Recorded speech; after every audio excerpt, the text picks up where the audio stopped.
Ever wondered why the long bean has been dubbed a poisonous fruit? Here's why. It's due to the constant spraying of potent pesticides every 3 to 5 days.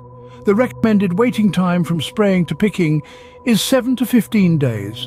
Yet, long beans are often picked every single day. A myriad of reasons contribute to this.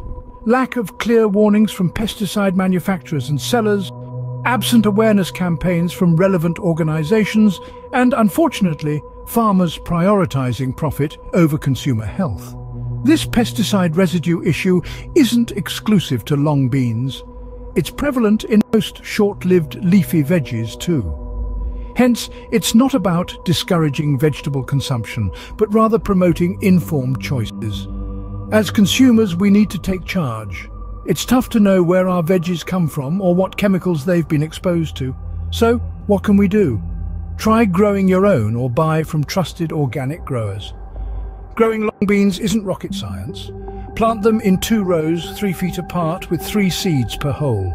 Water regularly, keep it weed-free and give it a frame at about 20 days old.